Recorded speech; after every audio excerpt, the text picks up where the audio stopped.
Oke, terima kasih ya. Kita akan segera mulai, silakan, kalau Bapak Ibu sekalian, teman-teman nanti kalau ada, eee, apa namanya, ada ide, gagasan, atau pengilhaman yang dibagikan dalam pemuridan ini silakan ya. Kita berupaya agar tidak menjadi pengajaran saja, tapi kemudian menghidupkan itu dalam kehidupan kita.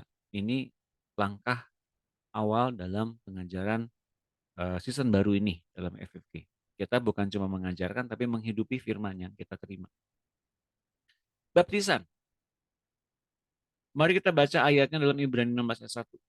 Sebab itu, marilah kita tinggalkan asas-asas pertama dari ajaran tentang Kristus. Oke, kalau banyak orang luar baca ayat ini, mari kita tinggalkan ajaran tentang Kristus. Wah, ini kurang komplit bacanya. Kalau ada orang yang penuh dengan iri dengki, penuh dengan ambisi, penuh dengan apapun yang pikirannya buruk, pasti langsung ngomong, tuh Paulus aja meninggalkan Kristus. Dia ngajarinnya seperti gitu. Enggak, lihat ini. Marilah kita tinggalkan asas-asas pertama dari ajaran tentang Kristus dan beralih kepada perkembangannya yang penuh. Tambah lagi, jangan lagi kita meletakkan lagi dasar pertobatan. Jadi ada pertumbuhan, ada dasar pertobatan ya. Dan kalau kemudian seseorang memegang teguh dasar pertobatan dari perbuatan-perbuatan yang sia-sia, nah, dan dasar kepercayaan kepada Allah yaitu ajaran tentang pelbagai pembaptisan, penumpangan, kebangkitan orang-orang mati dan hukuman kekal. Nah, pengajaran tentang baptisan, penumpangan tangan, kebangkitan orang mati dan hukuman kekal itu ajaran tentang dasar-dasar. Nah, apa namanya, di antaranya ya, sebentar. Ya, betul. Nah, tapi Paulus juga mengajarkan sebetulnya tentang dasar-dasar itu, tapi mengajarkan juga kepada perkembangannya yang penuh. Lah apa itu perkembangannya yang penuh? Nah, kalau Bapak Ibu teman-teman mau melihat lagi rekamannya, itu sudah diajarkan di buku 8, buku 9, buku 13 ya. Tentang cloning Yesus, tentang kepenuhan Kristus, tentang mengalahkan maut bersama-sama dengan Tuhan Yesus ya. Dan sangat, apa namanya, sangat mendalam tentang apa yang dibagikan dalam buku-buku itu, hingga kita beroleh bagaimana kita akhirnya manunggal dengan Kristus. Nah, ini dia yang menjadi landasannya. Kembali ke bahasan kita. Nah, ajaran tentang pelbagai macam pembaptisan ya. Ajaran tentang pelbagai macam pembaptisan berarti ada bermacam-macam pembaptisan ya. Dan semuanya bukan berarti ini eh, apa namanya? Peringkat. Wah, ya. Peringkat nomor satu, peringkat yang kedua, yang lima lebih kurus dibanding peringkat yang pertama. Enggak. Sebetulnya enggak kayak gitu. Itu kalau banyak orang menilai demikian, itu pemahaman yang salah. Ada 5 macam pembaptisan, nanti kita baca. Dan pembaptisan itu sendiri adalah salah satu asas-asas pertama dari ajaran tentang Kristus. Dalam Alkitab kita mengenal kita mengenal 5 macam baptisan. Oke, dalam Alkitab yang tertulis ada 5 baptisan. Yang di luar ini nggak kita biah ya. Baptisan Yohanes pertama, yang kedua baptisan kelahiran baru, baptisan Roh Kudus, baptisan api dan baptisan penderitaan. Masing-masing mempunyai arti dan fungsinya sendiri. Nah, berarti ini bukan soal peringkat-peringkat, bukan. Ini soal eh, baptisan advance gitu ya, bukan. Tapi ini tentang fungsi dan artinya masing-masing. Setiap baptisan itu punya seperti itu. Nah, tapi lihat ini, baptisan pertobatan cara Yohanes tidak lagi dipakai dalam pelayanan gereja Tuhan, melainkan baptisan kelahiran barulah yang sekarang kita lakukan. Oke, eh, kita nanti bisa mengenal ya.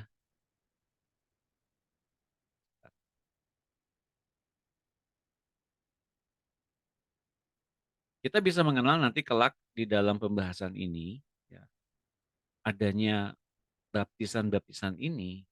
Saya ini dulu, pause dulu. Kalau baptis percik sah nggak? Bagi kalangan karismatik nggak sah, gitu ya. Bagi kalangan Protestan, mereka menyenangi baptisan percik. Nah, teman-teman, Bapak Ibu sekalian, mari kita garis bawahi di sini. Kalau ada orang yang bilang baptisan baptisan kelahiran baru atau baptisan apa namanya, baptisan direndam oleh air, ditenggelamkan oleh air adalah memang baptisan yang secara alkitabiah memang itu ada. Betul. Tapi yang menjadi esensinya adalah gini, bukan soal baptisannya seperti apa, ya. Karena kelima baptisan ini mengadakan kesadaran penuh siapa kita di dalam Tuhan. Nah, ini dia yang paling penting. Mengapa saya bilang begini? Karena gini, orang yang dibaptis percik bagi orang karismatik, mereka nggak sah ikut Kristus. Karena mesti direndam dalam air.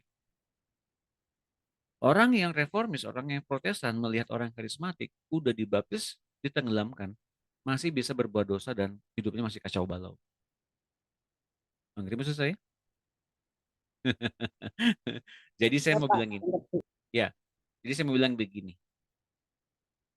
Adalah lebih bijaksana kalau kita bisa bilang baptisan adalah ngomong soal kesadaran, bukan soal ritual. Ya, satu itu. Kedua, di luar baptisan yang lima ini, apakah itu memang ada? Memang itu memang apa? Alkitabiah? Saya rasa tidak alkitabiah. Yang penting adalah bagaimana kesadaran kita bertumbuh setelah baptisan baptisan ini. Ya jelas ya teman-teman. Kasihan Denis mau jawab nggak boleh. nanti ada waktunya jawab ya. Itu teman-teman. Jadi nanti teman-teman sebagai pengajar dalam komunitas dimanapun teman-teman nanti melayani, tidak tidak menjadi suatu patokan apakah seseorang yang sudah dibaptis itu mesti begini dan begitu ya. Bukan. Tapi bagaimana ternyata dia punya kesadaran. Bagaimana dia sudah mati dalam Tuhan dan hidup bersama-sama dengan Tuhan setelah dari baptisan itu. Contohnya saya, Bapak Ibu teman-teman, ketika saya dibaptis percik tahun berapa tuh? Umur 17 tahun. Belum belum pernah saya dibaptiskan lagi di dalam air, tapi ketika saya bertobat, nah saya mengenal Kristus dan ketika saya mendengar suaranya, di hari saya mendengar suaranya itu, yang ada di hati saya itu, kemudian saya mengerti bahwa saya telah mati bersama-sama dengan Tuhan dan hidup bersama-sama dengan Tuhan. Belum ada yang ngajarin seperti itu, belum. Tapi saya mengerti, oh saya udah hidup baru ya, gitu. Pertanyaan saya, apakah masih berdosa? Masih. Apakah masih punya gambar diri yang salah? Masih punya. Tapi kesadarannya yang penting bahwa saya telah memiliki Kristus, saya telah hidup bersama dengan Kristus, itu yang penting. Oke, sepakat ya teman-teman, kita garis bawahi ini. Bahwa yang paling penting adalah bagaimana kita mengalami kesadaran hidup bersama dengan Kristus. Dan cara hidup serta manusia lama kita telah mati bersama-sama dalam baptisan. Bersama-sama dengan kematian Yesus itu sendiri. Jelas ya teman-teman? Itu yang menjadi esensinya. Oke. Nah, mari kita masuk ke dalam kebenarannya. Secara pengetahuannya seperti begini. Arti kata baptis itu sendiri menurut Strong Concordance adalah ditenggelamkan. Nanti ada catatan di akhir makalah. Oke, mari kita lihat ya. Di akhir makalahnya seperti begini. Baptizo itu artinya memang ditenggelamkan. Artinya memang betul secara alkitabiah yang benar adalah ditenggelamkan. Ini ya, dari Strong Concordance. Apa artinya Strong Concordance? Jadi dalam Alkitab kita, ini saya mau bagikan dulu. Dalam Alkitab kita ini ada dua bagian, Perjanjian Lama dan Perjanjian Baru. Perjanjian Lama itu diterjemahkan dari bahasa Ibrani. Ya. Terlebih dulu diterjemahkan ke bahasa Latin. Nah, makanya orang-orang gereja Katolik itu mereka menguasai bahasa Latin karena mereka membaca eh, Alkitab yang diterjemahkan langsung dari bahasa Ibrani ke bahasa Latin. Baru kemudian ke bahasa-bahasa yang kita kenal hari-hari ini, bahasa Inggris, bahasa Indonesia dan sebagainya dari bahasa Latin itu sendiri. Nah, lalu kemudian apa namanya tadi? Sebentar. Perjanjian Lama, Perjanjian Baru itu dari bahasa Ibrani, lalu kemudian diterjemahkan juga ya ke dalam bahasa bahasa bahasa bahasa Latin. Nah, bagaimana dengan Perjanjian Baru? Perjanjian Baru itu diterjemahkan memang dari bahasa. Yunani, ya, Yunani, Gerika. Di masa Perjanjian Baru, di masa Injil diberitakan, itu bahasa yang paling dipakai sebagai bahasa lingua franca adalah bahasa Yunani. Bahasa sehari-hari orang-orang pada masa itu bahasa Yunani. Di masa Tuhan Yesus, di masa Injil, yang dipakai oleh Yesus di murid-muridnya itu bahasa Arab, bukan bahasa Ibrani. Bukan. Nah, tapi terjemahan atau Alkitab di masa itu dituliskan, bukan Alkitab, tapi surat-surat di masa itu dituliskan itu dalam bahasa Yunani. Diterjemahkan ke dalam bahasa-bahasa kemudian oleh para penerjemah. Nah, setiap setiap suku kata di dalam bahasa-bahasa dalam masa Perjanjian Baru itu dalam Injil itu kemudian diterjemahkan, ya, diterjemahkan. Nah, hasil terjemahnya itu berupa yang pertama kali menerjemahkannya itu adalah Mark Strong atau apa namanya Strong ya. Strong's Concordance. Artinya kamus yang diterjemahkan oleh si orang yang nuliskannya namanya Strong. Nah, dia menemukan bahwa waktu dialih bahasakan dari bahasa Yunani ke dalam bahasa Inggris atau bahasa-bahasa yang kita kenal setelah ini, arti yang diterjemahkan dari baptis itu atau bapto itu adalah ditenggelamkan. Oke, jelas ya teman-teman, ini secara pengetahuan seperti begini. Untuk kemudian kita dikuasai oleh sesuatu yang menenggelamkan kita itu, to overwhelm. Oke, itu artinya a cover wholly with flood. Ini terjemahan langsungnya ya, teman-teman, dari bahasa Yunani. Jadi ini berupa cairan yang menenggelamkan seseorang, air yang menenggelamkan seseorang. Itu baptis memang seperti begitu. Atau baptiso, suku katanya seperti begini juga ya.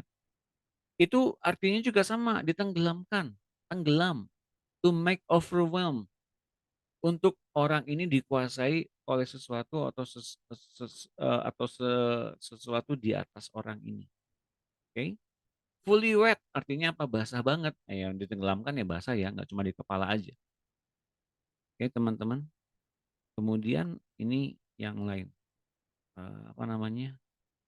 Secara teknik dan secara perlambangan. Itu ngomongin soal baptisan ini soal kita dikubur lewat kematian Yesus. Kematian Yesus yang sudah 2000 tahun yang lalu. Nah, kita dikubur oleh kematian yang sama seperti Kristus mati untuk mematikan kuasa dosa dan maut, dan kita dikubur pun dengan pengertian yang sama. Kita pun mematikan kuasa dan dosa dan maut itu yang ada dalam tubuh jasmani kita, manusia lama kita ditenggelamkan dalam baptisan untuk kita hidup dengan hidup yang baru sesuai dengan kebangkitan Yesus dari kematian. Teman-teman begitu artinya ya baptisan itu. Sampai sini adakah ada pertanyaan? Mudah-mudahan nanya nggak sama lagi kayak dulu. Soalnya Pak, setiap kali menjadi baptisan pertanyaan sama, Pak, boleh nggak saya dipercik? Boleh nggak saya dibaptis selam? Boleh. Jadi itu tolong dong. Nanya kita berarti udah jelas ya. Silakan Bu Yunike mau nanya apa? Pak Dani, apakah orang yang percaya Yesus harus baptis selam, sekalipun dia gereja lama gitu loh? Karena di gereja lama itu mereka belum bisa menerima tentang baptis selam karena mereka merasa waktu kecil udah baptis percik gitu loh. Saya mau Karena bilang saya gini. Saya mau bilang ah, gini, kalau soal harus itu kan kita udah bahas ya. Kalau soal harus berarti itu masih Taurat sebetulnya. Sekali lagi saya mau bilang gini. Kalau sesuatu serba harus, berarti itu sudah mengacu kepada Taurat. hmm, Satu. Kedua, yang menjadi persoalannya adalah, kan tadi saya udah bilang, mau baptis apapun, kesadarannya gimana? Nyampe nggak ke situ?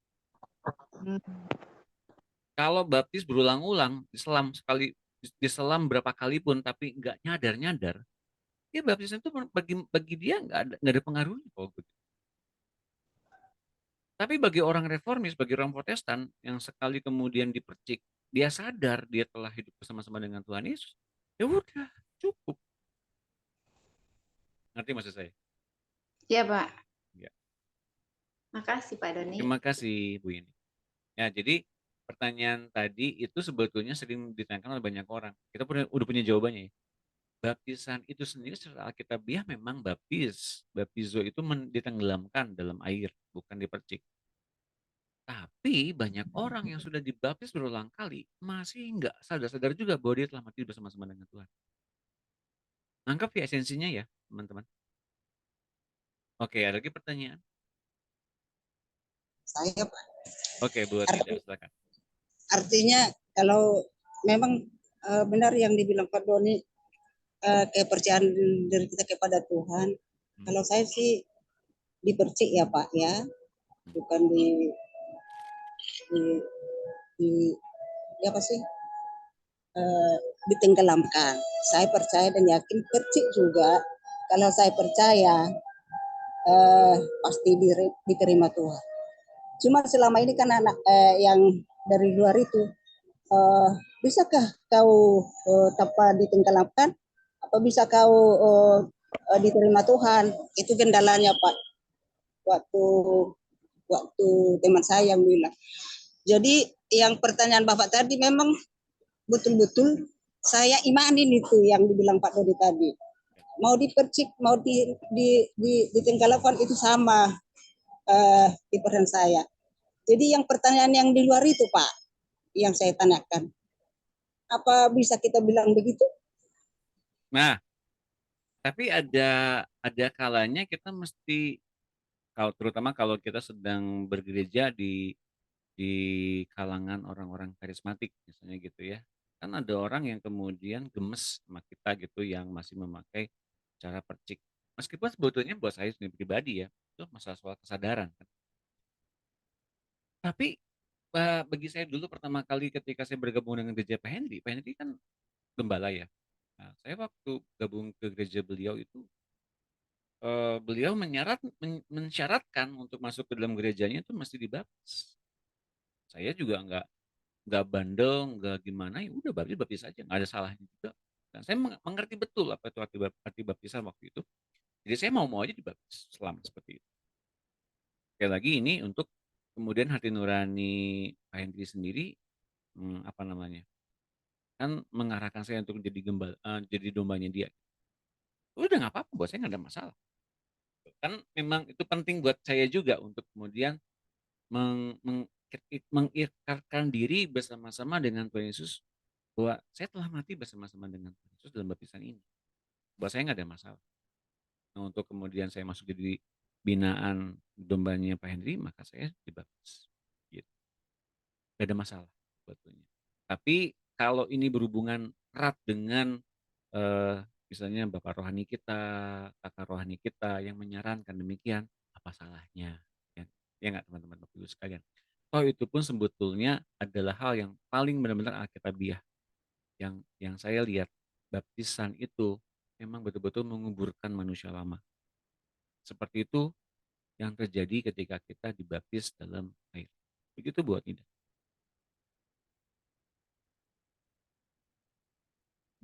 Terima kasih Pak, artinya sama. Itu yang saya pertahankan selama ini. Keimanan saya kepada Tuhan, aku percaya biarpun nggak ditenggelamkan saya biarpun percik, saya percaya dan yakin bahwa Tuhan ada di dalam hati saya. Ya. Itu yang saya pertahankan Pak. Nggak apa-apa kan Pak? Ya nggak apa-apa, nggak salah juga. Gitu Bu. Ya, yang penting kesadarannya ya, kesadaran kita akan kehadiran Kristus yang menggantikan kita. Nah, ya ada lagi teman-teman pertanyaan yang lain? Silakan. Terima kasih buat Ida. Ada lagi yang lain? Tidak ada? Oke, mari kita lanjutkan ke pengajaran berikut. Yuk kita lihat. Nah, tadi sudah kita lihat tentang terjemahannya dan itu secara alkitabiah seperti itu. Sekarang mari kita lihat baptisan Yohanes, pelayanan yang tidak lagi dipergunakan oleh gereja Tuhan hari-hari ini. Menurut Yohanes Pembaptis, baptisan yang diadakannya adalah sebagai tanda apa?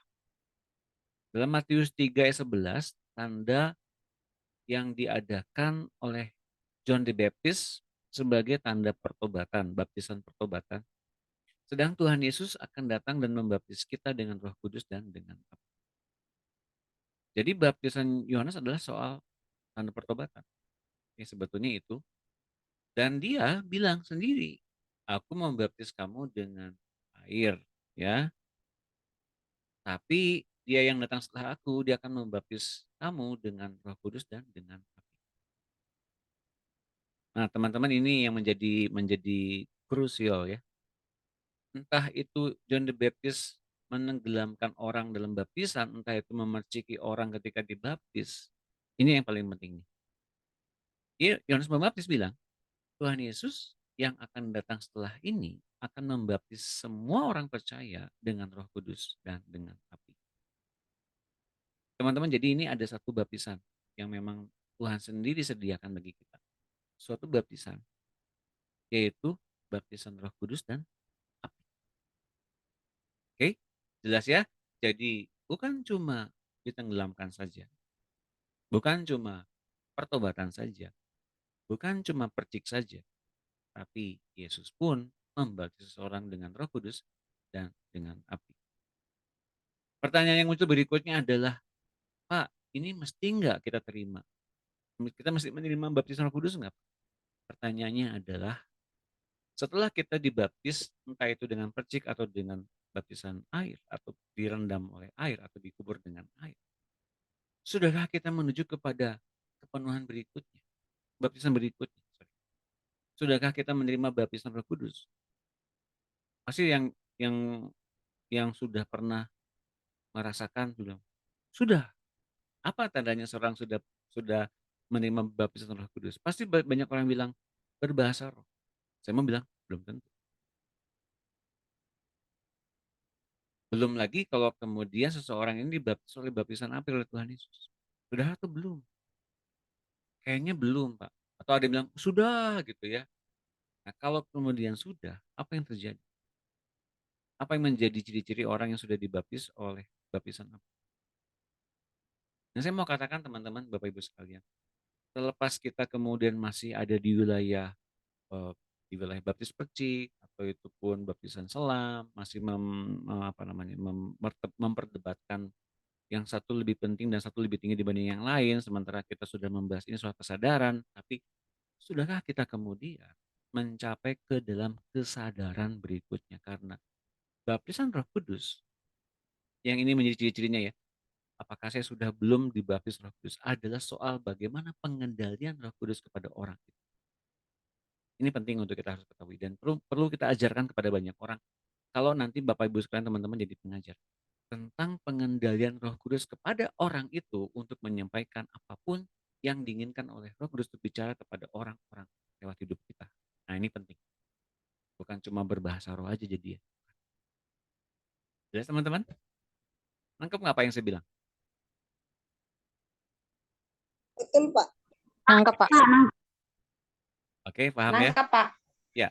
Jadi bukan cuma soal baptisan percik sudah sadar bahwa saya sudah menerima Tuhan Yesus. Baptisan direndam oleh air pun sudah lebih rohani dibanding baptisan percik. Bukan soal itu saja sebetulnya teman-teman. Beralih kepada hal yang lebih tinggi lagi. Sudah atau belum kita benar-benar dikendalikan penuh oleh Roh Kudus dan kesadaran penuh itu Roh Kudus yang menaungi kita, lindungi kita seperti ia kemudian meng-create bumi ketika Tuhan Allah menjadikan langit dan bumi. Itu yang menjadi penting teman-teman sekalian, Bapak Ibu sekalian ya. Itu yang menjadi esensinya. Jadi kita jangan memperdebatkan dulu soal penting apa nggak penting gitu ya. Tentang baptisan air dan baptisan percik itu nggak alkitabiah. Bukan soal itu. Kesadaran yang penting. Dan kemudian bagaimana kita dipimpin dalam seluruh kebenaran apapun itu, termasuk hidup Roh Kudus juga, termasuk pikirannya Roh Kudus juga, termasuk ilham Roh Kudus juga, dan pengendalian Dia atas kita seperti apa. Nah, itu yang menjadi acuannya teman-teman sebetulnya ya. Jadi jangan memperdebatkan hal-hal yang sebetulnya masih di dasar, masih di fondasinya Mas. Tapi ke dalam hati kita seperti apa pengendalian Roh Kudus itu. Kisah 19 ayat 4. Oke, saya minta yang baca Ibu Nida. Terima kasih Ibu Nida. Terima kasih, Pak. Terima kasih. Kisah 19 ayat 4 kata Paulus, bentisan Yohanes adalah bentisan orang-orang telah bertobat. Dan ia berkata kepada orang banyak bahwa mereka harus percaya kepada dia yang datang kemudian daripadanya, yaitu Yesus. Ya, Amin. Pak, terima kasih. Ya. permisi ya, aku kan lagi di pesta Pak. Aku Oh baru iya, saja lihat. selamat Ya, makan-makan, Tuhan berkati. ya. Cuma nonton aja Pak ya. Terima kasih buat Ida. Oke, itu baptisan Yohanes. Apakah ada pertanyaan teman-teman? Mulai meningkat, mulai mendalam. Ada lagi yang mau bertanya boleh? Tampaknya tidak ada. Oke, lanjutkan. Sub yang kedua, baptisan kelahiran kembali. Ingat nih, baptisan kelahiran kembali ini terlebih dulu adanya kematian. Jelas ya, karena ini lahir kembali. Berarti ada kematian. Kematian siapa? Manusia lama. Nah, teman-teman nanti calon pengajar di sini nanti Bapak Ibu sekalian teman-teman bagikan bahwa kelahiran kembali ini ngomong soal kematian manusia lama. Pertanyaan berikutnya kemudian muncul adalah kalau kita masih pakai baptisan percik, ya, sudahkah kita mematikan manusia lama? Sudah, misalnya begitu ya. Oke, sadar nggak sekarang ini bahwa Roh Kudus membuat kita lahir kembali? Apa itu lahir kembali? Nah, Bapak Ibu sekalian teman-teman, mari kita bahas. Agar seseorang dapat beralih kewarganegaraan dari dunia dan memasuki kerajaan Allah, ia harus meninggalkan kewarganegaraan dunianya dengan jalan kematian di bumi. Tentu tak seorang pun mau menjadi warga negara kerajaan Allah bila ia harus mati sebenar-benarnya di dunia. Itu sebabnya Allah menugaskan Tuhan Yesus yang mati mewakili seluruh dunia ini. Jadi Allah Bapa menugaskan Yesus untuk mati mewakili seluruh dunia ini. Siapa aja Pak dunia ini Pak? Siapa aja dunia ini? Itu teman-teman. Tapi kalau ternyata memang ada yang pernah, oke mari kita lanjutkan. Nah, jadi apa itu baptisan kelahiran kembali? Ia harus mati sebenar-benarnya di dunia. Sebabnya Allah menugaskan Tuhan Yesus untuk mati mewakili seluruh dunia ini agar yang percaya kepadanya dihisapkan kepada kematiannya. Yang percaya kepadanya artinya apa? Orang yang punya intelijensia dalam hal ia punya jiwa, ia punya akal budi, dan orang itu ada di wilayah kegelapan, ada di wilayah di luar Tuhan, di luar kerajaan Allah. Ya, oke jelas ya. Jadi mereka dipindahkan ke dalam kerajaan Allah. Mati dihisapkan kepada kematiannya. Yesus mewakili kematian semua orang agar semua orang bisa dihidupkan oleh kasih dan pengampunan dari Allah. Titus 3 ayat 5. Silakan dibaca oleh Bu Made. Ya, Pak. Terima kasih. Titus 3 ayat 5. Dia telah menyelamatkan kita bukan karena perbuatan baik yang telah kita lakukan, tetapi karena rahmat-Nya oleh permandian kelahiran kembali dan oleh pembaharuan yang dikerjakan oleh Roh Kudus. Amin. Oke, makasih Bu Made. Dan kalau kita cermati ayat ini dalam ayat ini ya, dia telah menyelamatkan kita bukan karena kitanya berbuat baik, beramal, berbuat kebajikan untuk kita beroleh keselamatan, untuk kita beroleh tempat di sorga itu bukan karena perbuatan baik. Ini penting untuk mendasari kita, iman kita di dalam Tuhan Yesus. Perbuatan baik kita hari ini nggak menentukan kita lebih gimana gitu. Ya dalam sorganya. Ya. Lebih kuduskah, lebih holykah dibanding orang lain? Enggak. Tapi lihat ini. Tapi karena rahmatnya, karena kemurahan Allah, oleh permandian kelahiran kembali. Nah, jadi kalau misalnya ada orang yang nggak melewati proses ini, artinya nggak lewati proses pindah daerah ini, lewati proses dipindahkan dengan sadar bahwa dia dengan roh yang menunggal dengan Yesus, pindah daerah ke dalam kerajaan terang, dari maut, dari gelap, dan oleh pembaharuan yang dikerjakan oleh Roh Kudus. Pembaharuan itu apa? Dibaharui sehari demi sehari sampai dengan kesadarannya penuh, ia ternyata adalah seseorang yang manunggal dengan Kristus. Saya mau katakan gini, kalau ada orang yang bilang, kan saya sudah sadar. Oke, seberapa sadar? Pokoknya sadar banget, Pak. Oke, saya mau kasih tahu lagi. Jadi sekarang ini yang kita sudah sadar nggak mungkin berdosa. Oh, nggak mungkin berdosa, Pak. Nah, ini dia. Perangkapnya kena. Kita tuh pasti berdosa lagi. Nggak mungkin nggak berdosa. Tapi di hari kita berdosa, sebetulnya ya, di hari kita berdosa, kita diperkenankan untuk mengetahui Roh Kudus sedang memunculkan sifat-sifat jahat yang masih kita miliki hari-hari. Serius, ini saya mau bilang ini serius. Sifat-sifat jahat, sifat-sifat yang lama yang masih ingin hidup dalam tubuh jasmani kita, dalam akal budi kita, memori kita, dibuang habis dengan cara kita bisa, oh ternyata masih ada ya yang jahat-jahatnya, yang lama-lama masih ada. Nah, diketahui masih ada, kitanya minta Roh Kudus silakan kau cabut sampai ke akar, cabut semuanya. Untuk kita bisa menemukan apa? Bukan artinya kita menemukan kembali kita bisa berbuat baik dan kemudian kita bisa menyenangkan Tuhan karena perbuatan baik itu. Tapi akhirnya ini dia, menemukan Kristus yang ada dalam diri kita dan dia hidup untuk mengatur, memenuhi dengan segala kehidupannya yang ia miliki dalam tubuh jasmani kita. Kesadaran yang saya bilang ini harus sampai ke situ. Siapa yang nangkap apa yang saya bilang barusan? Angkat tangannya.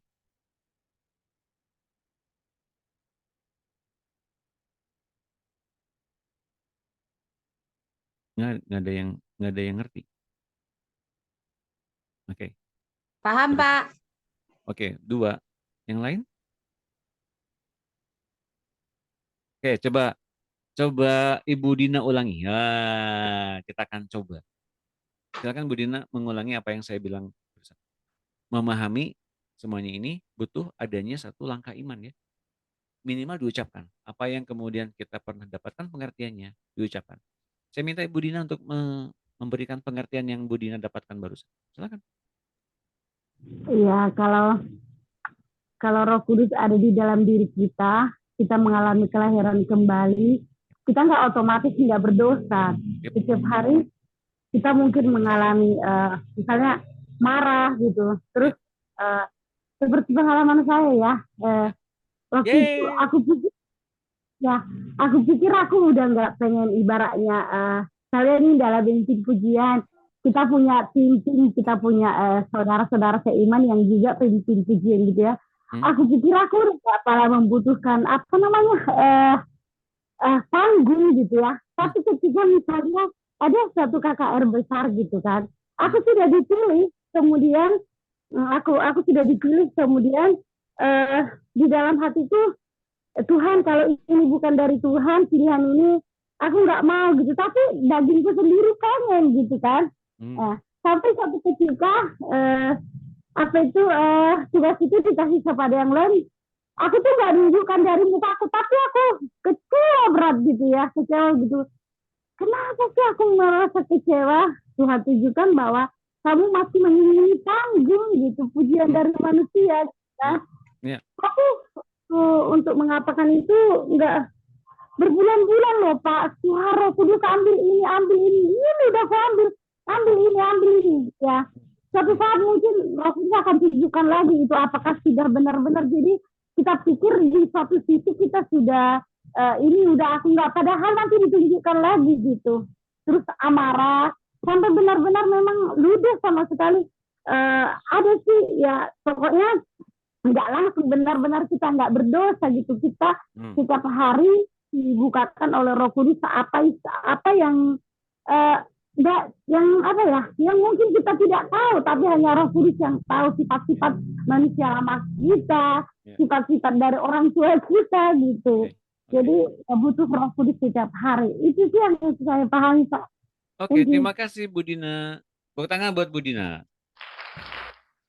Oke, itu tadi apa namanya testimoni ya, itu tadi kesaksian iman yang dinyatakan Bu Dina. Oke, tadi yang saya minta pengajarannya yang saya bagikan barusan, pengertian apa yang didapatkan oleh kita semua. Silakan Ibu Made barangkali membagikan apa pengertian yang Ibu dapatkan barusan. Oh, iya Pengertiannya? Pak. Ya. Ya. Kalau saya tadi mendapatkan pengertiannya dari Bapak itu bahwa ketika kita sudah dibaptis, kemudian diinginkan untuk kelahiran kembali, yang saya dapat itu sebenarnya kita bersama ketika kita sudah mendapatkan, sudah dipimpin oleh Roh Kudus, tetapi ketika kita masih bisa jatuh di dalam dosa, tetapi sebenarnya yang harus kita sadari bahwa kita itu sudah tidak ada lagi di dalam kuasa dosa. Masih bisa berdosa, tetapi tidak di dalam kuasa dosa. Apa yang bisa kita sadari kenapa kita tidak ada lagi di dalam kuasa dosa ketika kita menyadari bahwa ketika kita berbuat salah, kita sadar berbuat salah. Kemudian kita minta Roh Kudus untuk menguatkan kita, untuk membaharui kita lagi. Nah, ini satu kriteria bahwa kita itu tidak ada di dalam kuasa dosa. Maksudnya jejak dosanya masih ada, tetapi kuasa dosanya tidak ada. Tinggal kita mau mempersilahkan pilihan kita, mau menghidupi hidup yang ditawarkan oleh Tuhan di dalam kuasa Roh Kudus, atau mempersilahkan kuasa dosa itu kembali di dalam kita. Itu yang saya dapat, Pak. Okay. Saya juga punya satu hal yang perlu kita tekankan lagi, bahwa Roh Kudus juga yang akan terus mengarahkan kita ke dalam pertobatan demi pertobatan yang lain, yang mungkin kita belum sadari selama ini. Terima kasih, Pak. Terima kasih Bu Made, tepuk tangan buat Bu Made. Oke. Sebetulnya masih kurang dikit lagi dari apa yang Bu Made dapatkan. Dikit lagi ya. Oke. Ada lagi yang mau nambahin? Siapa yang mau bagikan pengertian? Silakan. Guru BP. Minimal mengulangi aja tadi yang apa saya bagikan. Dan mengerti betul apa yang kemudian terjadi. Siapa? Oke, saya terima kasih, Pak. Oh, Bu Sinar, silakan, Bu Sinar, silakan. Terima kasih, salam sejahtera semuanya. Kalau saya dengar tadi Bapak mengatakan bahwa baptisan itu ada 5 di dalam Alkitabiahnya. Apa itu di dalam Alkitab itu? Tapi yang di waktu kalau Yohanes membawa pertobatan, tetapi dalam zaman sekarang, zaman Tuhannya Yesus, kita dibaptis dengan Roh Kudus, berarti kita ada di sini ada pengendalian diri tadi ya.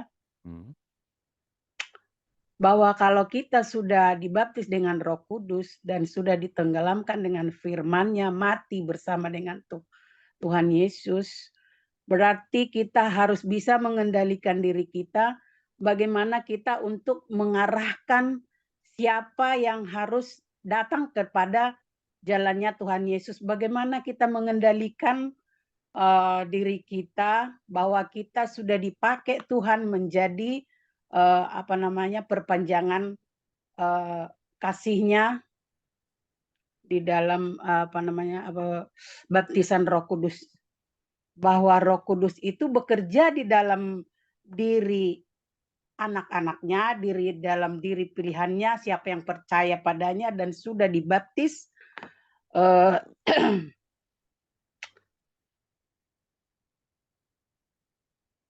Saya bisa mengendalikan diri saya bersama dengan apa yang saya dapat dengan ajaran Tuhan Yesus dan Roh Kudus yang bekerja dengan diri saya, dan saya boleh berdampak di dalam untuk mengarahkan siapa yang mau datang ke Tuhan Yesus dan mengenal siapa Tuhan itu melalui Roh Kudus.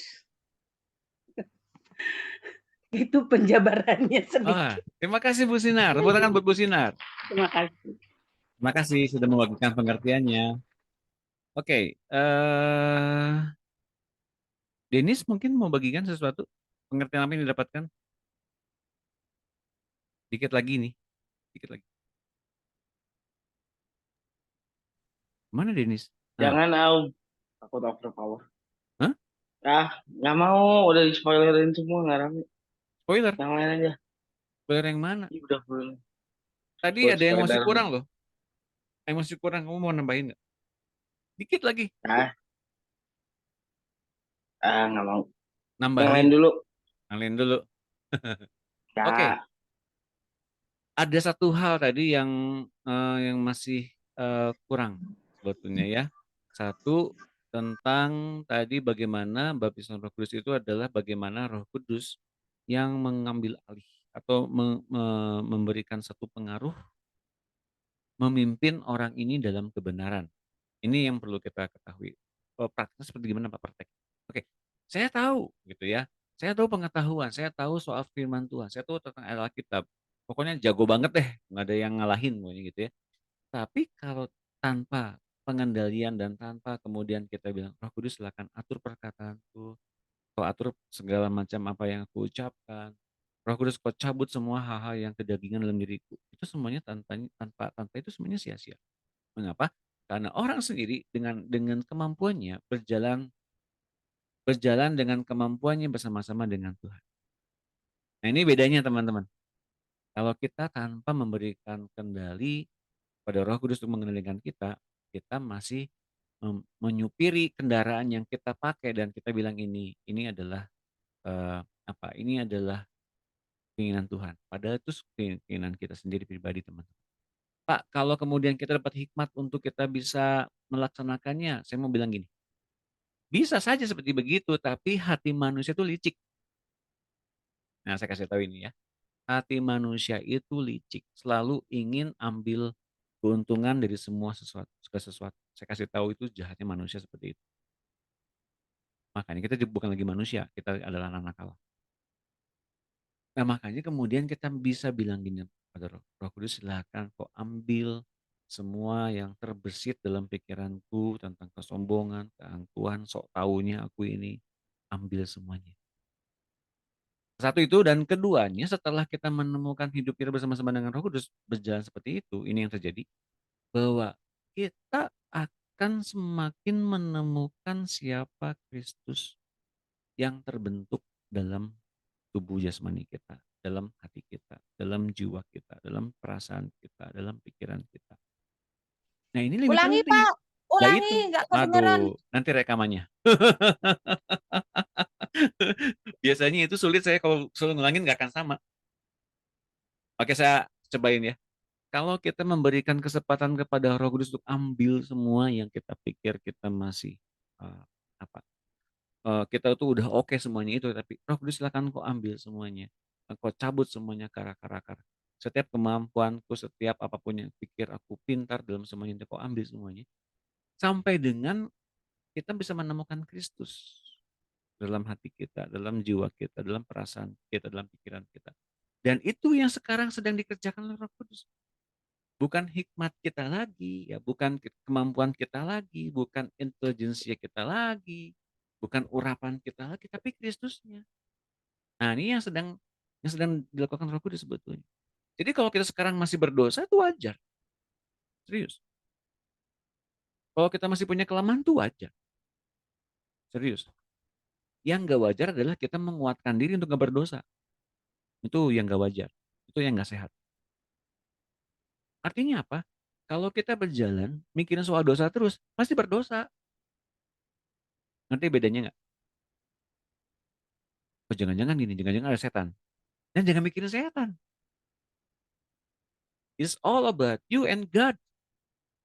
Mengerti nggak? Bedanya di situ. Wah godaan. Waduh godaan. Jangan-jangan godaan ini mencengkeram saya. Ya, jangan mikir godaan. Lepas dari godaan. Keluar dari godaan itu. Jangan dekat-dekat dengan godaan. Gampang kan maksudnya? Nah, Nah itu. saatnya saya mengikat. Sudah diprolog. Gimana? Gini dong, masuknya lebih enak. Prolog dulu. Oh, oke. Sok cobain.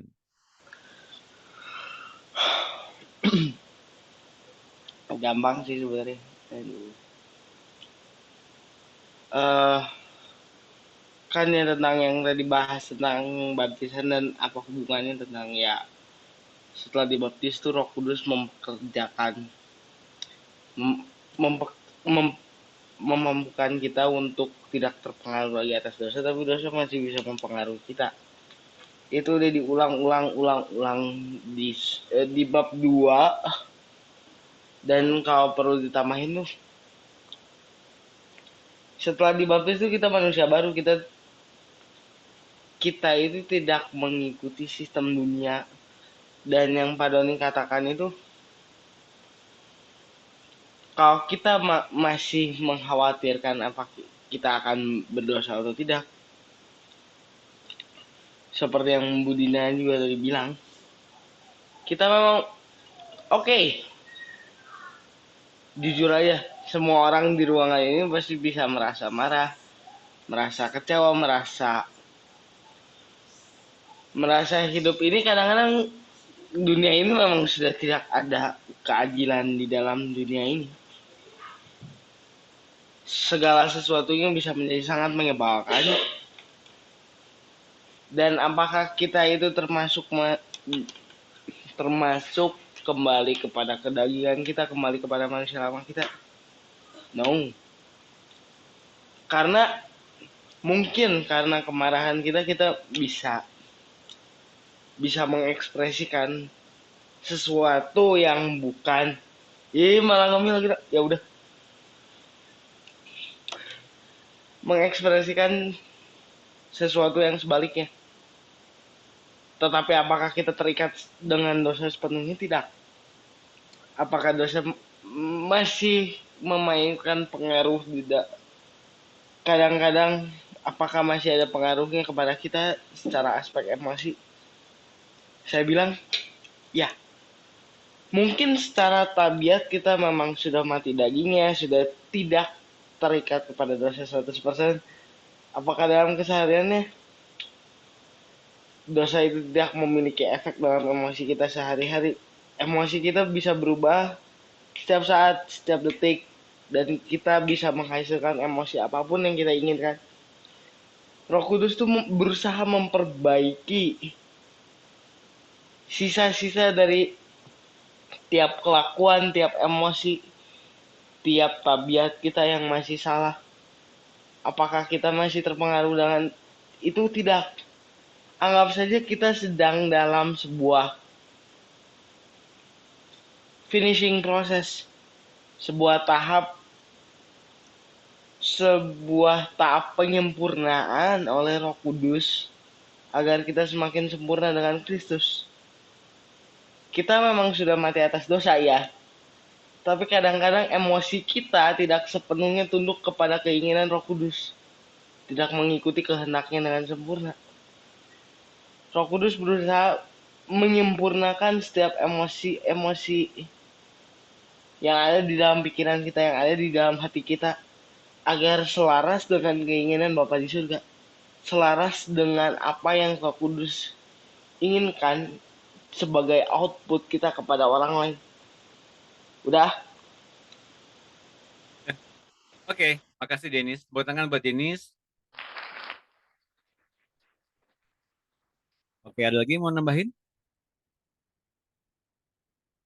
Jadi ingat membagikan ini, mesti ada peran Roh Kudusnya dan ada kemudian karakter Kristusnya. Baptisan itu ngomongin soal itu sebetulnya. Mau bolak-balik gimana, mau orang ngomongin baptisan yang keren itu baptisan Roh Kudus atau baptisan api, Tapi Kristusnya mana? Terbentuk nggak? Itu teman-teman ya. Mau tuh baptis percik atau baptis tenggelam, saya terus terang aja saya nggak mempermasalahkannya, nggak. Yang penting sudahkah terbentuk Kristus dalam diri kita? Itu yang paling penting. Jadi Bapak dan Ibu, teman-teman, nanti kalau mengajarkan ini, lihatlah kemudian bagaimana orang tersebut dipimpin oleh, bukan cuma oleh karunia Roh Kudus yang eh, dalam bahasa rohnya panjang-panjang, luar biasa hebat, bahasa roh, nggak seperti itu. Tapi bagaimana tingkat pengendalian Roh Kudus kepada kita semua. Ini yang lebih penting. Oke, jelas? Ya kalau kemudian kita masih pemarah, ya itu memang bagian dari pembaharuan yang dikerjakan oleh Roh Kudus. Namun, kalau orangnya mau belajar dan mau berubah, nah itu ada kemungkinan kita bisa menemukan Kristus dalam diri kita semua. Nah teman-teman gini, kalau kita mau diubah, kita mau diubahkan ke arah Kristus, kita telah mempunyai sifat kapok untuk melakukan dosa yang berulang-ulang. Nah ini penting, kita harus sadari. Kalau dosanya masih diulang-ulang terus, berarti ada karakter yang terikat dengan kuasa dosa.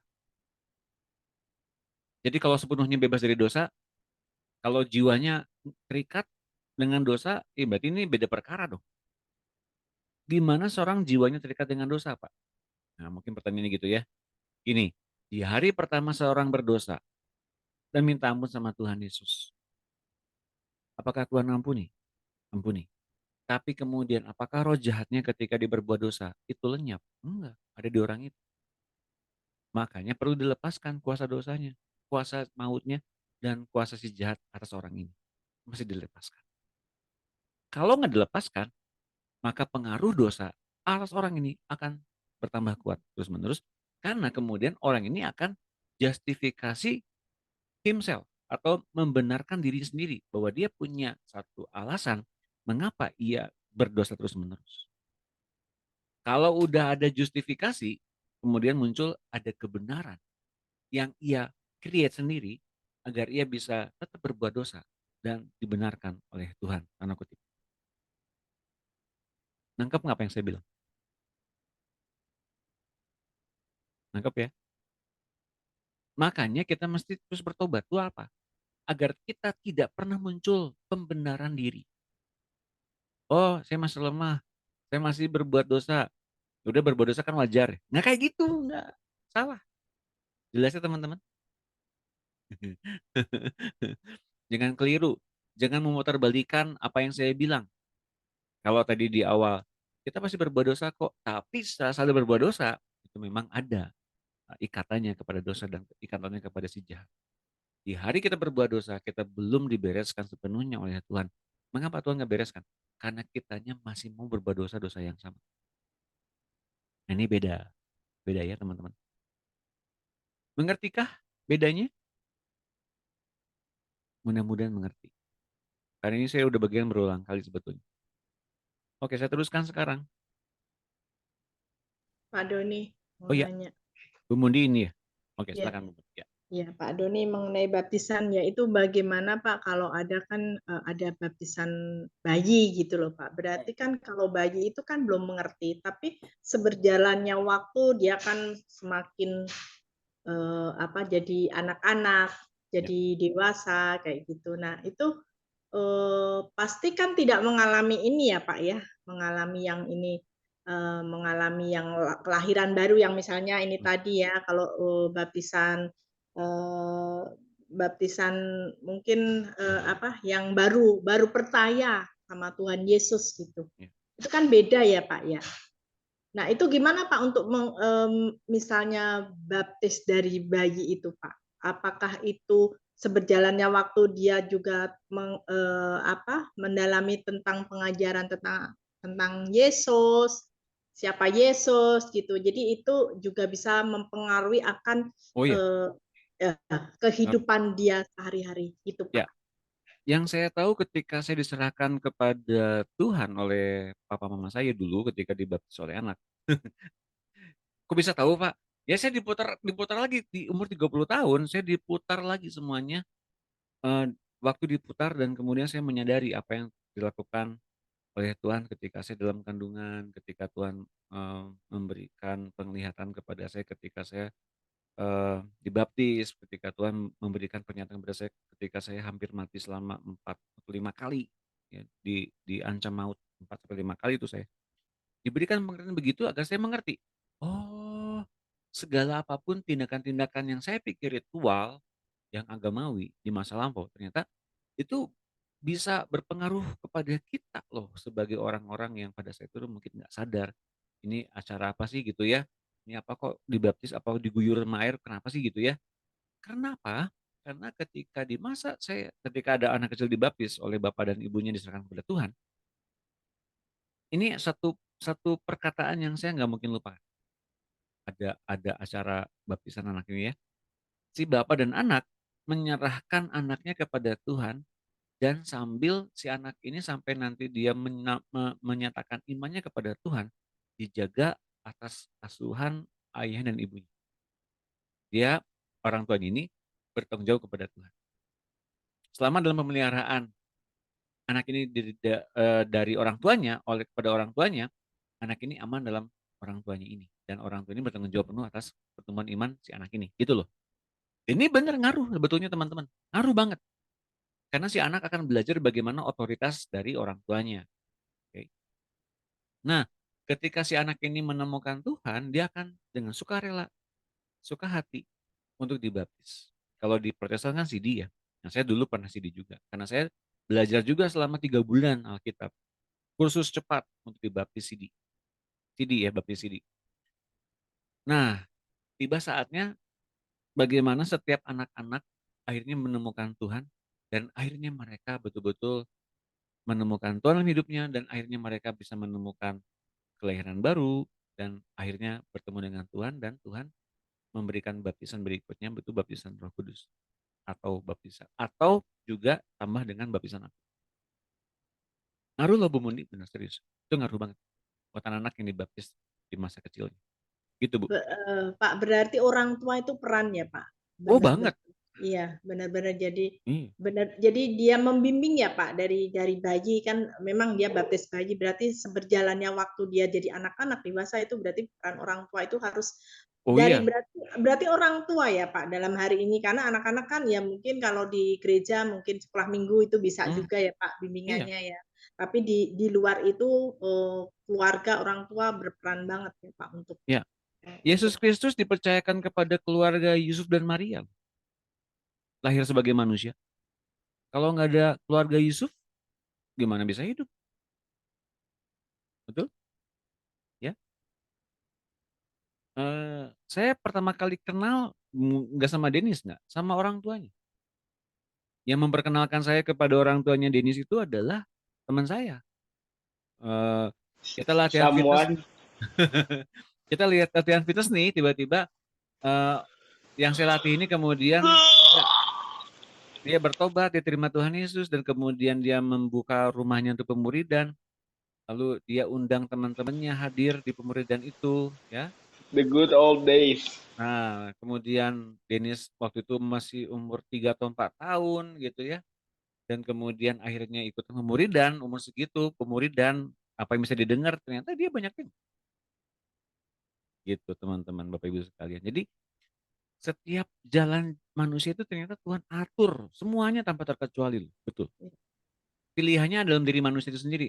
Mau nggak akhirnya kenal sama Tuhan? Setuju ya apa yang saya bilang ya? Gimana ayatnya? Allah menaklukkan semua makhluk kepada kesia-siaan agar Allah mengintervensi semuanya itu untuk berbuat baik kepada mereka. Itu Allah. Masalahnya antara mau apa enggak nih manusianya? Ada yang belok sini, belok sana, belok sini, belok sana. Udah bener jalannya lurus, belok lagi. Mencela-mencele. Akhirnya ragu-ragu dan bimbang, gugur tengah jalan. Yang salah siapa? Jangan salahin Tuhan. Jangan salahin Allah. Salahin pilihannya masing-masing. Setiap dari kita tuh punya pilihan sebetulnya. Dan ini yang Allah hormati loh. Betul nggak?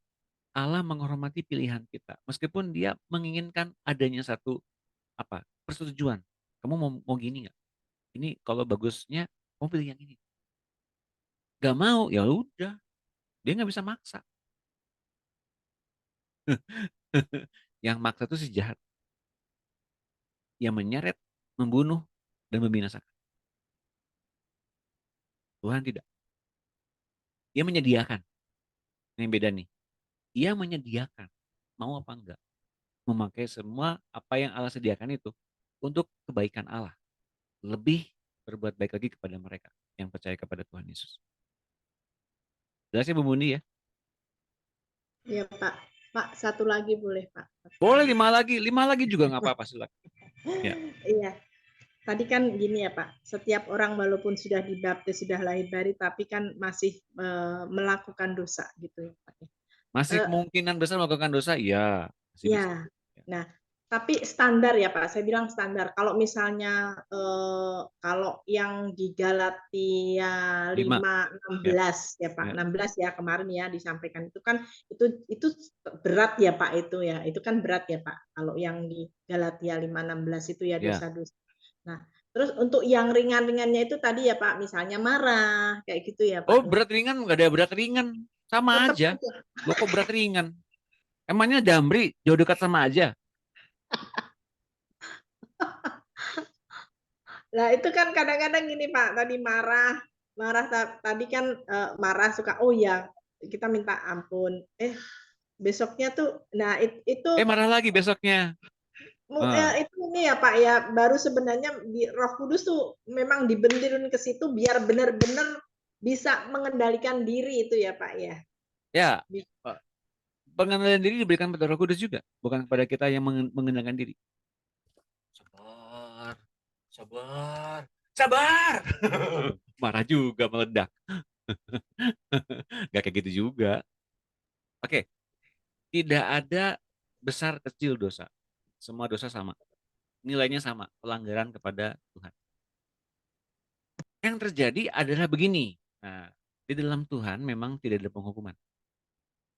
Tapi syaratnya bagi mereka yang dituntun oleh Roh Kudus. Pak, emang bisa dituntun Roh Kudus bisa berbuat dosa? Ya nggak akan bisa berbuat dosa sebetulnya. Tapi sudah diberikan rambu-rambunya seperti begini, jangan kamu lihat. Lihat. Jangan kamu pegang, dipegang. Jangan kamu nambahin, nambah-nambahin. Artinya apa? Manusia memang punya karakternya pemberontak dan daging dari dulu. Tapi apakah Tuhan tahu? Tahu. Nah, dia makanya pakai hukum roh. Lakukan ini.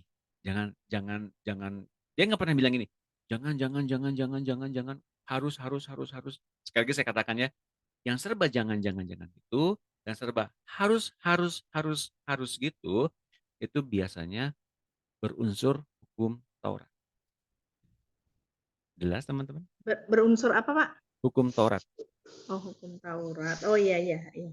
Nah, semua orang yang berlindung atau melakukan semuanya ini berdasarkan tuntunan itu, maka yang terjadi atas mereka adanya kuasa hukum Taurat. Bukan hukum Taurat itu yang salah, bukan. Tapi manusianya bersifat daging. Ketidakmampuan mengikuti Allah karena dagingnya memang lemah. Nah, kita kan manusia jasmani yang masih punya kedagingan nih. Dagingnya tuh masih ingin yang berbuat dosa lagi. Ingin punya karakter yang buruk lagi. Memang begitu. Tapi dalam hukum roh, pimpinan Roh Kudus memberikan kepada kita opsi yang lain. Ikuti ini. Gimana rasanya jadi orang yang nurut? Penurut namanya. Gimana rasanya jadi orang yang lemah lembut? Gimana rasanya pengen tahu nggak? Coba ikutin. Jadi bisa bilang gini, kalau kita mau memberikan kepada orang pengampunan. Oh, ini rasanya orang yang ini rasanya roh yang mengampuni. Oh, ini yang rasanya menjadi yang lemah lembut di mata Tuhan itu seperti begini rasanya. Kita mencicipi apa yang telah Allah sediakan bagi kita dan kita sadar lagi diubahin ke arah sana. Itu baru benar. Meskipun kita banyak kelemahan, iya kita semua masih, tapi kita ngarahnya ke tingkat bagaimana ternyata Tuhan sediakan dengan indah setiap buah roh yang ia hidupkan dalam diri kita dan hidup dalam dipimpin oleh Roh Kudus untuk menumbuhkan buah roh di antaranya. Itu bukan pekerjaan yang gampang atau yang menyenangkan, tidak justru. Tapi kita dengan bersukacita melakukannya. Mengapa? Karena kita lagi dihabiskan manusia lama kita oleh Tuhan secara sungguh-sungguh. ya, dan Roh Kudus terutama. Itu Bu Muni, jelas ya? Jadi jangan sampai gini bilang gini, Pak Doni bilang kan kita masih berbuat dosa kan masih bisa. Besok saya mau berbuat dosa, itu mah direncanain. Beda lagi. Itu mah mencobai Tuhan. Itu hukumannya seumur hidup loh Pak, 20 Mas, tahun penjara. iya. Dari mana toh? Bang bunuh orang. Bukan membunuh orang, ingin berbuat Bunuh dosa besok. karakter ya Pak. Oh iya. Bunuh Oke, karakter. ada lagi pertanyaan? Terjawab, Bu Muni, terjawab ya? Iya Pak, cukup Pak. Ya. Oke, sebentar kasih break dulu ke saya 2 menit ya. Saya mau ke belakang dulu bentar.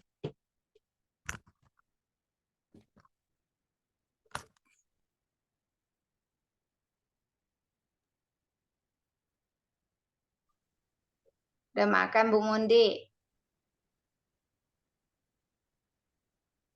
Bah.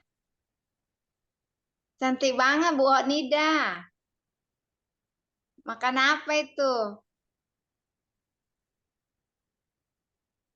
Nggak ada suaranya. Saya makan ini. Makan kacang. Ini nasi goreng.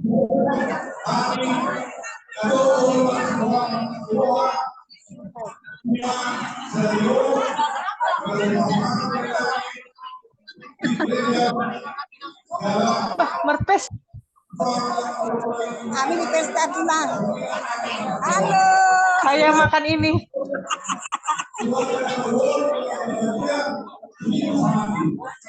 Kami tulang. Jadi malam pulang. Oke, silakan kita bergabung kembali. Ada pertanyaan lagi mungkin? Saya terusin ya. Oke, sekarang dalam Roma 6 ayat 3 sampai 4. Silakan dibaca oleh Bu Dina.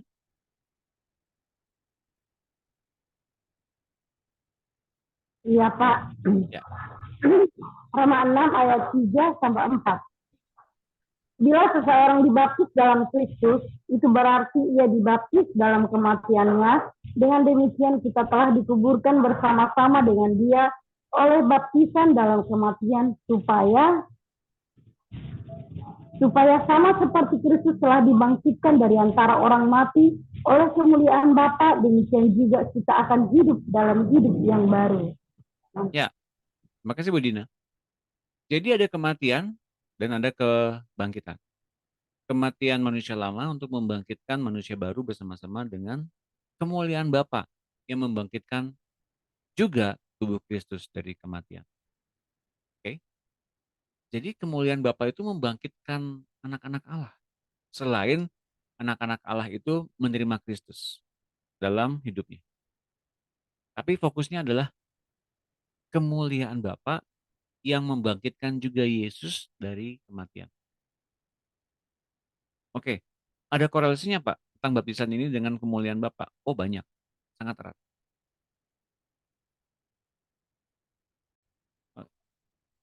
Mudah-mudahan nggak ada pertanyaan. Kan sebetulnya ini yang menjadi landasan utama dari Alkitab sebetulnya ini.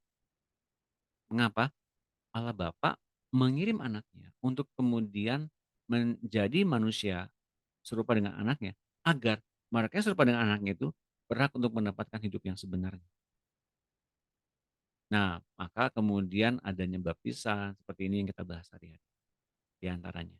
Dan itu pun adalah dasar iman kekristenan. Tapi yang lebih dalam itu banyak banget. Nah, orang-orang Kristen ngomongin di sini terus-menerus soal di sampulnya aja, nggak pernah di kedalaman hati Allah sendiri. Teman-teman jelas ya, mudah-mudahan menangkap apa yang saya bilang. Nanti minggu depan kuis ujian ulangan dari guru BP ya. Tadi ini kan guru BP saya. Oke, itu Roma 6 ayat 3 sampai Roma 6 3 sampai 4. Kemudian dalam 1 Petrus 3 20 21. Lihat ini. Dunia pernah dibaptis, Pak? Pernah. Ini dia ayatnya. Zaman dahulu Nuh diselamatkan oleh Allah dengan membaptis seluruh dunia dengan air. Dunia dibaptis oleh air pada zaman Nuh. Pak, itu bukannya banjir. Bapak jangan main-main, Pak, jangan memelintir Alkitab. Ini betulan terjadi.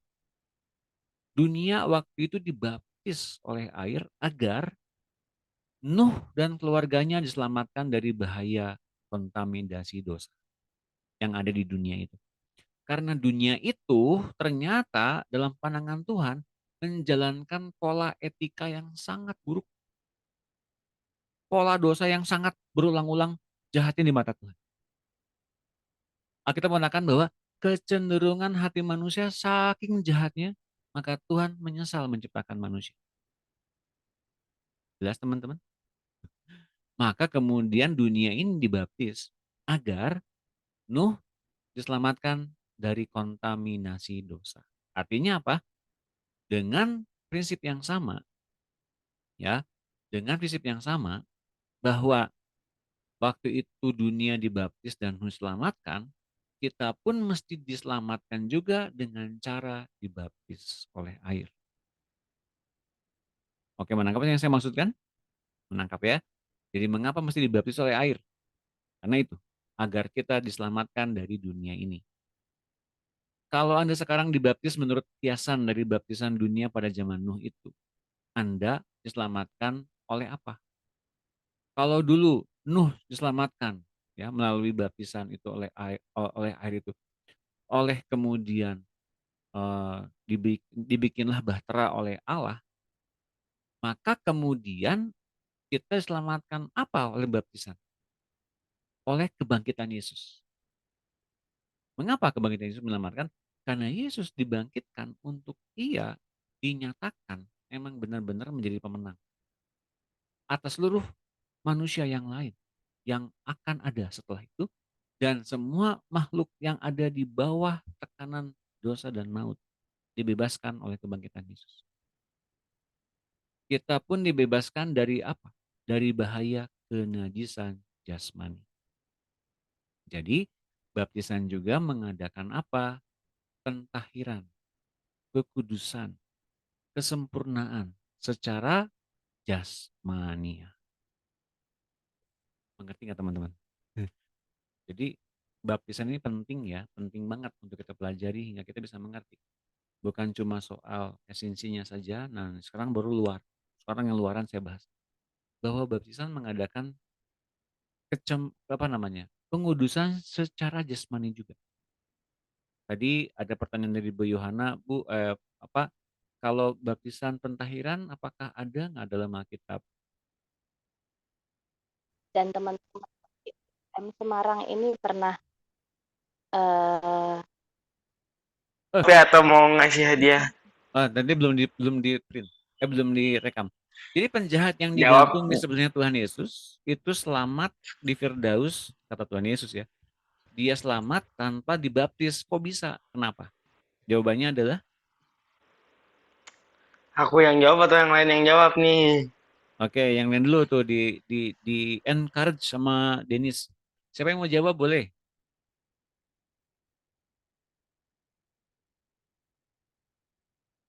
Nggak ada yang jawab. Oke, begitu? Bertobat. Ya? Bertobat. Penjahat itu bertobat. Penjahat bertobatnya seperti bagaimana? Mengakui dia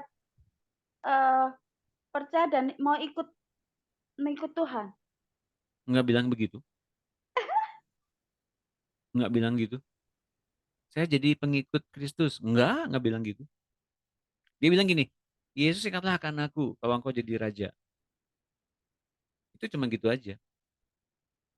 Nah dari pernyataan iman itu apa sebetulnya gitu yang terjadi? Oke, terus ada lagi yang mau menjawab? Coba jawab.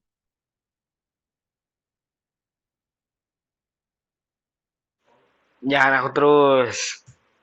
Ya, Yang lain, silakan. yang lain. Yang lain. Waduh, ini sudah gatel ini pengen jawab. Udah, ini tolong jawab. Aku aja bisa salah. Takut salah, Pak. Gak apa-apa, salah, Oh. salah dibenerin. Oh, aku tahu. Ya, apa? Karena dia percaya bahwa Tuhan Yesus adalah anak Allah. Aku lupa itu benar dia pernah ngomong. Belum, nggak ke Ya. situ. Belum itu. Tadi pertanyaan gimana, Pak? Mengapa penjahat yang disalibkan itu di sebelah Tuhan Yesus itu langsung selamat tanpa dibaptis dulu? Kalau baptisan mengadakan penyelamatan.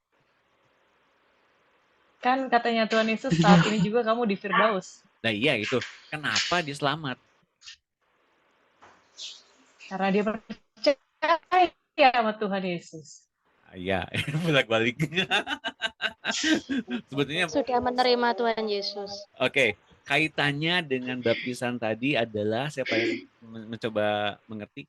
Kaitannya baptisan itu apa? Dengan baptisan itu mengadakan apa? Baptisan mengadakan penguburan kan? Pertobatan. Penguburan kan? Oh. Iya kan? Tayang itu Baptisan tuh wah ngadain akhirnya nemu penguburan. juga di Bleacher. Baptisan tuh kan ngadain kematian. 0,43 gimana mungkin? Oke, nah, saya punya Denis. Oke. Jadi baptisan mengadakan kematian. Kematian apa? Manusia jasmani. Baptisan mengadakan apa? Kehidupan yang baru lewat Kristus. Oke. Nah, si penjahat ini kenapa emangnya dia penjahat? Kenapa apa yang kemudian dia terima ketika dia dibaptis, ketika dia mengalami kematian? Ketika dia disalibkan. Dia bukannya secara perlambangan dibaptis, bukan. Agak selamat. Tapi dia benar-benar mati bersama-sama dengan Tuhan Yesus disalibkan. Jelas nggak, mengerti nggak teman-teman? Jadi secara literal, secara benar-benar, ia benar-benar mati, bukan melambangkan kematian. Kan si baptisan itu kan melambangkan kematian, bukan? Lah, ia benar-benar mati dan dia sebelum mati percaya gitu loh, ngerti nggak teman-teman? Berarti dia mati jasmani rohaninya ya Pak itu. Oh, mati rohani ya ke neraka dong, Bu. Gimana sih? Iya, maksudnya jasmani, terus rohnya dibawa sama Tuhan Yesus gitu. Bersama Nah, Tuhan Yesus. nah Ya. gitu ya. Jadi lihat ini. Tadi kan korelasinya kan baptisan tuh mengadakan kematian, penguburan. Ya. Yang dikuburkan siapa? Manusia jasmani. Manusia lama kita dikuburkan agar kita hidup dengan kemuliaan Bapa lewat diri Kristus. Oke? Nah, penjahat ini kemudian mengakui bahwa ingatlah akan aku bila engkau datang sebagai raja. Artinya dia sudah percaya bahwa dia ini Mesias, anak Allah. Ya Bu Marta ya, tadi Bu Marta bilang begitu. Artinya ketika dia kemudian mati, benar-benar mati jasmani, gak usah dibaptis lagi. Memang itu baptisan melambangkan kematian kok. Nah dia udah mati betulan. Ketika dia mati, langsung ke Firdaus. Nangkep nggak? Nangkep nggak? Jelas ya? Jadi Lengkap, Pak. baptisan melambangkan kematian. Oke, setelah kemudian orang yang percaya sama Tuhan, ketika dia dibaptiskan, itu dia bangkit bersama-sama dengan Tuhan. Itu baptisan kan? Dan ini pasti penjahat, dia percaya Yesus itu Mesias, anak Allah. Ya, sebagai raja. Ingatlah akan aku. Orang ini nggak berdosa. Dia negur temannya nih sama penjahat. Orang ini nggak berdosa. Kita berdosa. Wajar dihukum. Dia mah nggak ada dosanya. Dia bilang ini, Yesus ingatlah akan aku. Bilang kau datang kelak sebagai raja. Artinya apa? Ini orang percaya siapa Mesiasnya. Dan ketika dia mati, selamat. Mengerti nggak teman-teman? Ngerti, Pak. Tanya, Pak. Ya. Iya, Pak. Ngerti ya? Pak, Oke, ya. gimana kalau orang umpamanya sakit, kemudian didoakan menerima Tuhan Yesus, habis itu mati, belum dibaptis. Apakah sama dengan orang yang disalib itu? Nah, makanya ketika didoakan, diomongin juga bahwa kamu telah mati bagi dosa dan hidup bagi Tuhan Yesus. Setelah menerima Tuhan Yesus, selamat pasti. Selamat. Ya, jadi ingat ya buat teman-teman pendoa nih, kalau ngelayat orang, bukan ngelayat, kalau menjenguk atau membesuk orang sakit, semua pukul rata mesti ngundang Yesus masuk di hatinya dan jadikan dia sebagai Tuhan dan Raja atas hidup dan tubuh saya, kemudian buat dia ngalamin mati bersama-sama dengan Tuhan. Semua pukul rata begitu aja, mau orang ini seorang hamba Tuhan, seorang pendeta, nggak peduli, pokoknya gitu aja, pukul rata. Itu yang mesti saya bagikan, teman-teman. Praktekan, dan biasanya memang ada ada kemerdekaan secara rohani. Mengapa ini mah udah hal yang dasar. Baptisan tuh hal yang dasar loh. Tapi ngaruh gitu loh. Ngerti nggak ya, Bapak Ibu teman-teman? Jelas ya? Jelas Bu Made ya? Ya, Pak. Oke. Ada lagi pertanyaan nih, ada pertanyaan dari siapa? Menginfokan Bu Dina nggak bisa masuk lagi, mati listrik. Ah, ini ada Bu Dina nih masuk. Tadi nginfoin di grup. Oh iya? Iya ada Bu Dina. Malah ada Cindy nih, Cindy dari Texas datang. Oh, terima kasih Cindy. Oke. Jelas ya pertanyaan Bu Madi mewakili. Oke, ya. Udah masuk lagi Bu Dinanya udah ada. Berarti mati listriknya udah nyala listriknya atau masih pakai baterai tersisa. Oke, ada lagi pertanyaan? Satu lagi deh. Pak. Ya. Gini Ya. nih. Orang Kasus. yang hidup, yang hidup menerima Yesus dan baptis. Kemudian hidup di dalam kebenaran mengarah kepada kesempurnaan Kristus. Gitu kan. Lalu dibandingkan dengan dengan orang yang percaya kemudian meninggal, tetapi sama-sama di dalam nanti di sananya sama-sama di dalam Firdaus. Nah, apa yang membedakan ketika nanti berada di dalam langit bumi yang baru? Siapa yang mirip Kristus tentu saja menempati tempat yang tertinggi dalam kerajaan surga. Berarti yang meninggal dan belum apa tadi? Yang meninggal belum menemukan kesempurnaan atau menemukan kepenuhan Kristus lah gitu ya. Itu berarti selamat. Selamat aja. Selamat. Tapi tidak mempunyai buah pertobatan gitu. Enggak. Selamat di sana, diterima di surga ya. Tapi ya mesti sekolah dulu. Oh. Sekolah dulu. Sekolah apa? Ya luka lamanya masih ada enggak? Nanti kan diperhitungkannya ketika di pengadilan hamba-hamba ya. Masih ada lukanya enggak? Masih ada luka batinnya enggak? Kalau masih ada ketahuan, mesti sekolah dulu. Diberesin lukanya. Itu ketika setelah meninggal dan di dalam Firdaus apa nanti Pak? Setelah pengadilan hamba-hamba itu? Nanti. Jadi sekarang masih istirahat gitu ya Pak? Iya. Ya. Masih istirahat, masih ada di dom, masih ada. Besar kemungkinan masih ada di Firdaus, udah di Firdaus, udah. Ya Pak.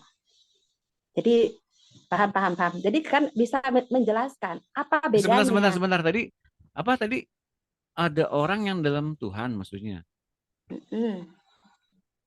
Jadi ada bedanya pertobat baru dan belum meninggal sama pertobat yang sudah bertobat dan hidup di dalam kesempurnaan kepada Tuhan.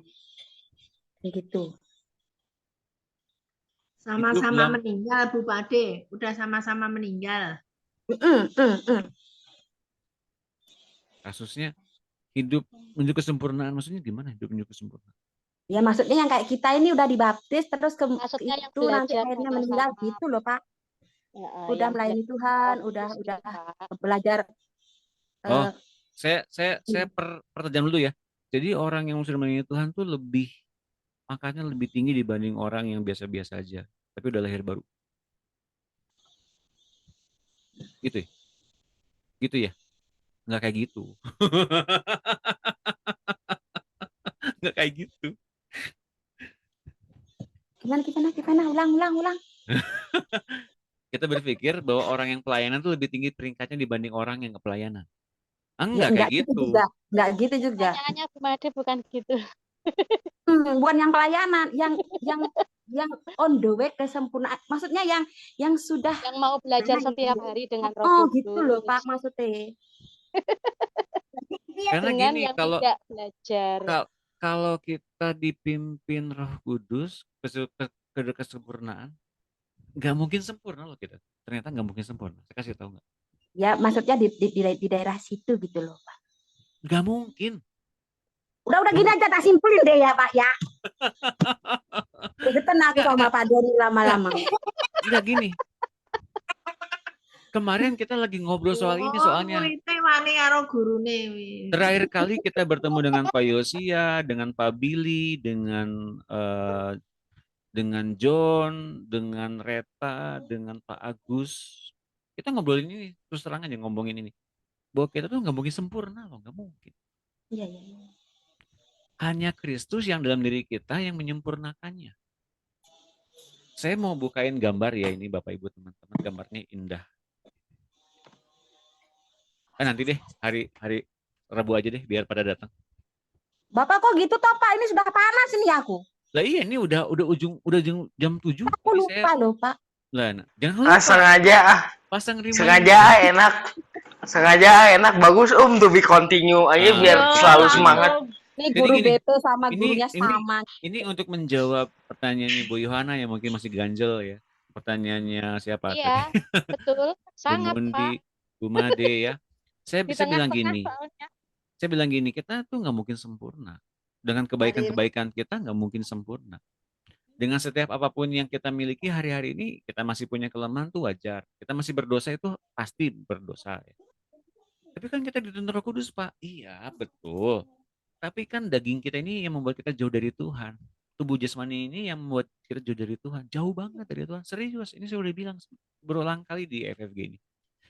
Nah, tapi baptisan mengadakan kesadaran bahwa Kristusnya itu ada dalam diri kita. Itu yang membuat Allah itu memandang kita sempurna.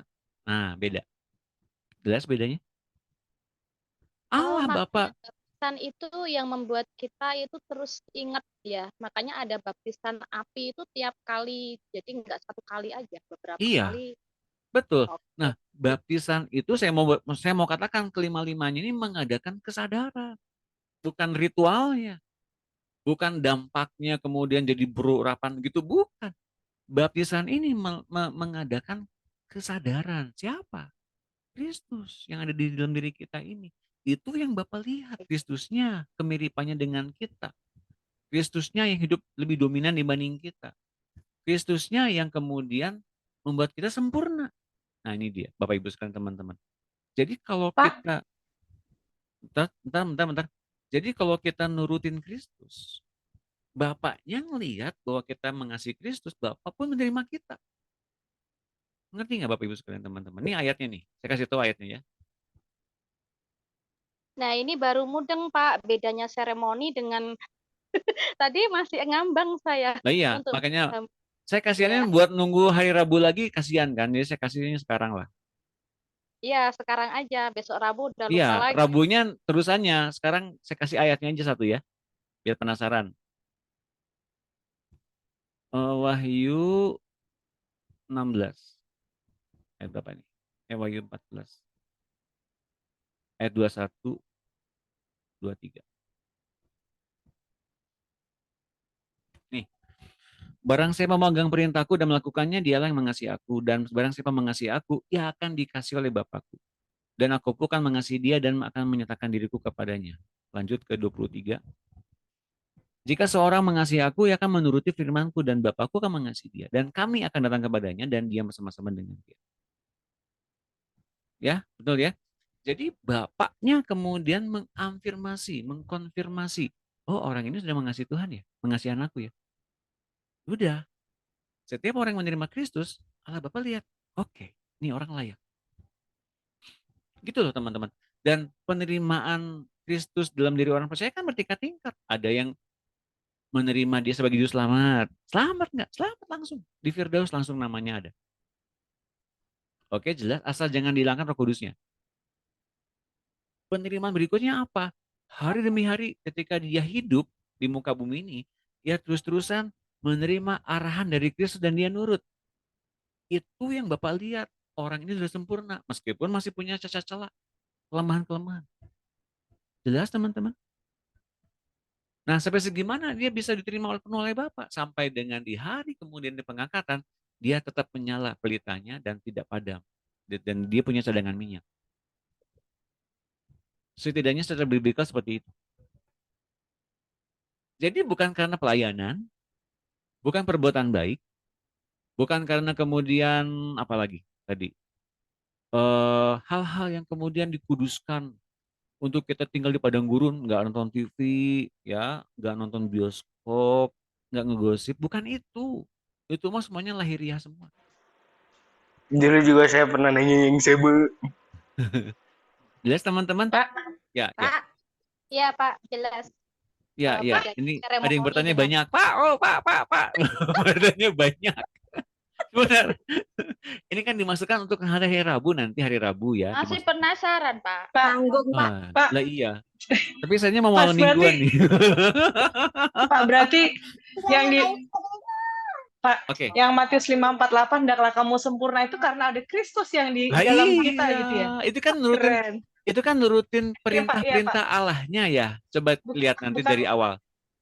Matius berarti bukan 5:48. usaha daging kita gitu ya, Pak, atau kefarisian kita. Ya, oh iya, iya. Oke, Kan makasih, saya udah Pak. bilang kemarin, Roh Keren, Kudus, ya. silakan engkau arahkan aku ke Kristus. Nah, itu yang dia mau. Berarti yang ngebedain yang hanya menerima Tuhan Yesus dan belum dibaptis sama yang menerima Tuhan Yesus dan dibaptis itu adalah Roh Kudus ya, Pak. Nah, sejauh mana orang ini mengalami hidup bersama-sama dengan Roh Kudus dan bagaimana kontrol Roh Kudus atas orang ini. Itu berpengaruh. Jelas ya? Nah, jadi secara umum baptisan kita ngomongin soal itu tuh. Nanti kalau bagian ke teman-teman yang lain, ajarin yang ini. Ini memberkati banget. Sekali kita masuk ke ritual-ritual lagi, waduh, membosankan sekali loh.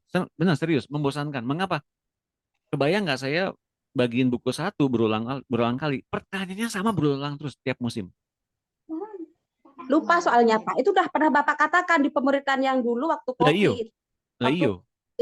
ada vaksin itu, bahwa bukan boleh dan tidak boleh, tetapi apa yang ada di dalam iman kamu, apa yang Roh Kudus tanamkan di dalam hatimu. Kalau kamu takut akan COVID di dalam hatimu, kalau mau vaksin, vaksinlah, berdoalah. Tapi kalau tidak ada takut, kalau kamu tidak mau vaksin, nggak usah vaksin. Selesai gitu waktu itu. Iya. Pak, ya. Berarti bukan masalah baptisan atau tipe baptisannya, tapi saat itu apakah kita menerima Kristus gitu ya, menerima Yesus, itu Ya. ada perkataan itu ya, Pak? Kesadarannya itu yang paling penting. Kesadarannya bahwa saya telah memiliki Kristus yang ada di hati saya. Kopiannya ada di hati saya. Jelas teman-teman? Jadi ini yang lebih penting. Bahkan lebih dari sekedar urapan apapun. Lebih dari sekedar doa hamba Tuhan apapun. Saya kasih tahu ya mengenai tadi hamba Tuhan tadi. Termasuk saya. Kita semuanya sementara aja hidup dalam pikirannya Bapak Ibu semua teman-teman. Hamba Tuhan, Bapak rohani, kakak rohani, apapun itu, mentoring, apapun itu ya. Pada ujungnya ketika Bapak dan Ibu telah menerima Kristus, ya udah silakan gitu loh.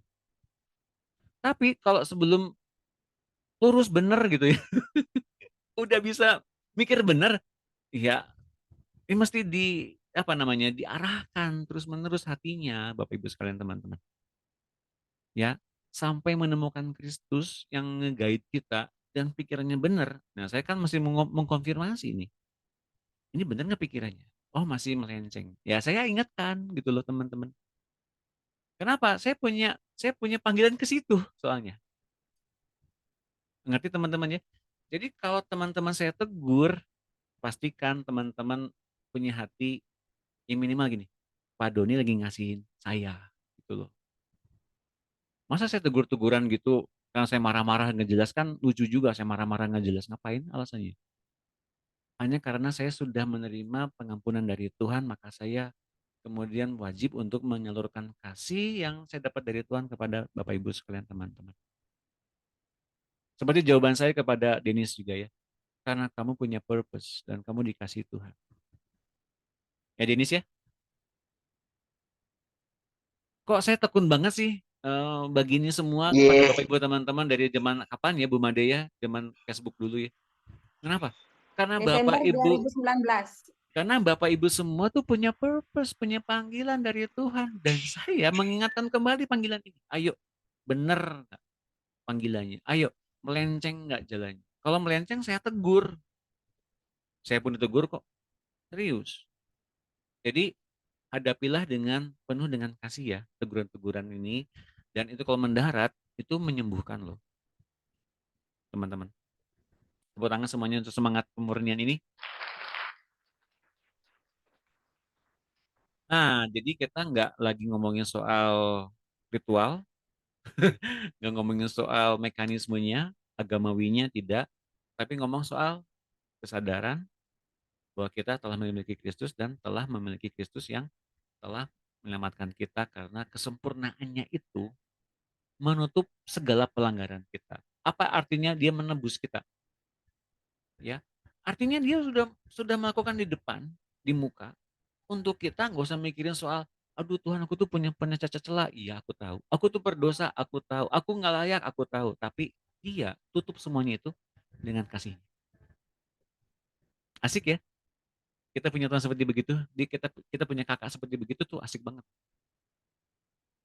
Jadi hadapilah semua ketidaksempurnaan kita ini dengan kesempurnaan Tuhan. Karena kesempurnaannya nutupi semuanya. Kayak gini contohnya teman-teman.